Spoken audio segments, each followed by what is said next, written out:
It's Friday the 13th. Time for Stefanie Drysdale's weekly cyber recap number 84. Here she is, the VP of Virtuosity, the siren of cyber, Stefanie Drysdale herself. Welcome, Stefanie. Thank you, Chuck. How are you? Every time I watch your posts every week, I start getting a little tummy ache thinking, all that stuff she's going to tell me on Friday. There's so much stuff going on. It's beyond comprehension. What's happening? Well, we don't want it to be a bad thing, and spooky cyber on Friday the 13th and all, but it's really not supposed to be a bad thing. No, it's a good thing, but I understand it, and maybe that's why I worry, right? Because I think about what's this going to look like in 5 years from now. That's where I go with this stuff. But it's such a valuable service you provide, and even though I record the shows, right? I'm your producer. I still love listening to all this stuff. It really fascinates me. Thank you. I appreciate that. So ZDNet shared an article titled Hackers Netting Average of Nearly $10,000 for Stolen Network Access.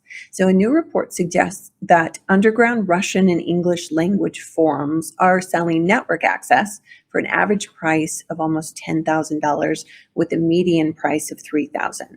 So this is the kind of access to companies that's being leveraged in the latest ransomware attacks that you're hearing about all over the world. So it's shared in a community of criminals that partner to use one another's skill sets to the end goal of profiting from the companies that they're attacking.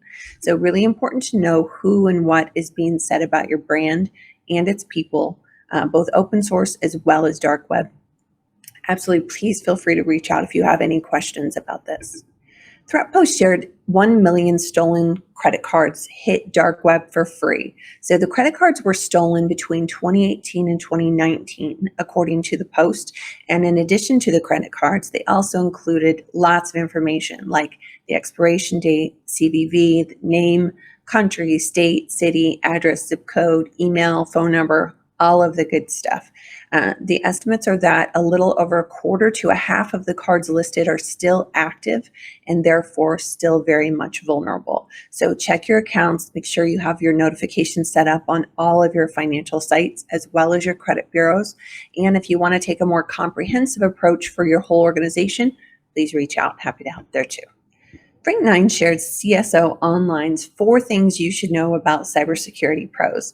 So first was that professional networking really matters. And with 38% having found their current job through their contacts, it really shows how important your involvement in the community is when you're in a very trust-based industry like cyber. Second is that security pros want to work for organizations committed to cyber. This came in at 43%, even higher than compensation, which came in at 39%. So culture matters, and it ensures that you track the team that you need to get the job done. Third was, despite challenges, cyber pros are happy. So while 60% admit that a cybersecurity career can be taxing on one's personal life, nearly 4 out of 5 agree that overall they dig being cyber pros. Fourth thing you should know is that cyber teams don't always get along with others.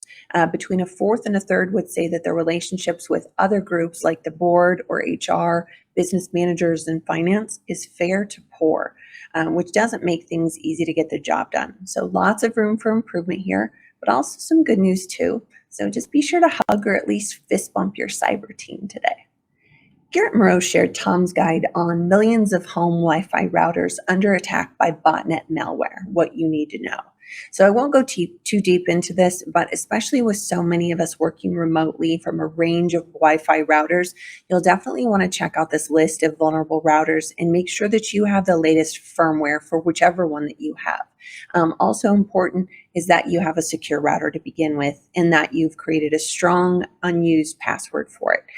If you've had it for a while, either the password or the router, you might want to look into researching and upgrading into a more advanced and secure model.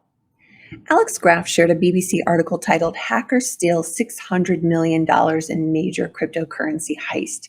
In what appears to be one of the largest crypto heists ever, hackers exploited a vulnerability in Polynetwork's blockchain site and took thousands of Ether tokens.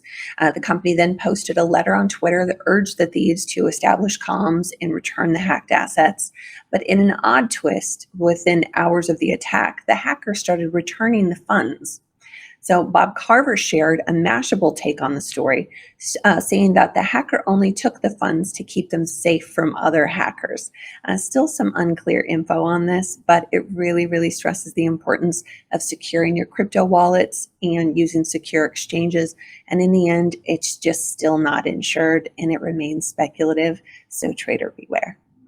And that's what I have for you all this week. I hope you have a very lucky Friday the 13th, and I will look forward to seeing you all next Friday.